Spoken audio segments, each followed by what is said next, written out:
গাজায় ইসরায়েলি অবরোধ ভাঙতে উপকূল অভিমুখে গিয়ে চলছে ফ্রিডম ফ্লোটিলা কোয়ালিশন বা এফএফসির ৯টি নৌযান। চলতি বছরের মে মাসে মাল্টা উপকূলে ইসরায়েলি বোমা হামলার শিকার কনসায়েন্স জাহাজটি নতুন এই নৌবহরের অন্যতম প্রধান আকর্ষণ। গত মঙ্গলবার ইটালির ওট্রান্টো বন্দর থেকে যাত্রা শুরু করা নৌবহরটিতে ২৫টি দেশের কয়েক ডজন সাংবাদিক এবং চিকিৎসক রয়েছেন।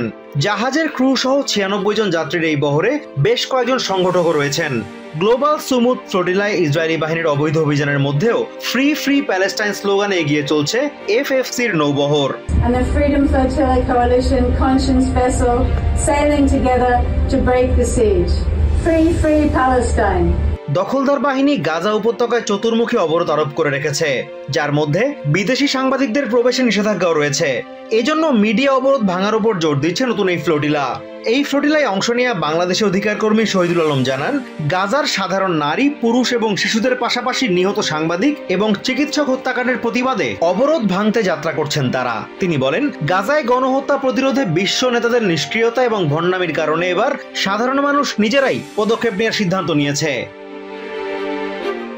এদিকে গ্লোবাল সুমুদ ফ্লোটিলার নৌযান আটকের ঘটনায় তীব্র নিন্দা জানিয়েছে ইটালির জাতীয় এবং ইউরোপিয়ান পার্লামেন্টের সদস্যরা। শনিবার রোমে এক সংবাদ সম্মেলনে ইসরায়েলি নৌবাহিনীর এই অভিযানকে অপহরণ আখ্যা দেন বক্তারা। সুমুদ ফ্লোটিলায় অংশ নেওয়াদের মধ্যে ইটালিতে ফেরত পাঠানো ৪ অধিকার কর্মী সম্মেলনে উপস্থিত ছিলেন। Sequestrati, perché non uso neanche il termine arrestare, perché l'arresto সংবাদ সম্মেলনে বক্তব্য দেন ইটালির জাতীয় এবং ইউরোপিয়ান পার্লামেন্টের একাধিক সদস্য। ইসরায়েলি অবরোধ ভাঙতে আন্তর্জাতিক ব্যর্থতার কারণে সরকারের সমালোচনা করেন জাতীয় পার্লামেন্টের সদস্য আর্তুরো স্কোত্তো। মাত্র ৩৫ মাইল এলাকা আমাদেরকে গাজা থেকে বিচ্ছিন্ন করে রেখেছে। ২০০৭ সাল থেকে আমাদের সরকার এবং আন্তর্জাতিক সম্প্রদায় ইসরায়েলের অবৈধ অবরোধ ভাঙতে প্রকৃত চাপ প্রয়োগ করতে ব্যর্থ হয়েছে।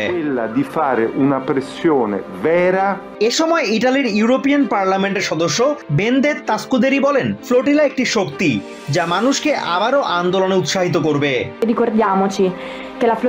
আমাদের মনে রাখতে হবে, ফ্লোটিলা কোনো লক্ষ্য নয়, এটি একটি প্রতিবাদের উপায়, শক্তি এবং আশাবাদী হওয়ার মাধ্যম, যা আমাদের সরকারের কাছে ন্যায়ের পক্ষে কথা বলার সাহস যোগাবে। Azimur Rashid Kanak, TVN24 news desk. New York থেকে সম্প্রচারিত TVN24 টেলিভিশন বিশ্বজুড়ে বাঙালির কণ্ঠস্বর।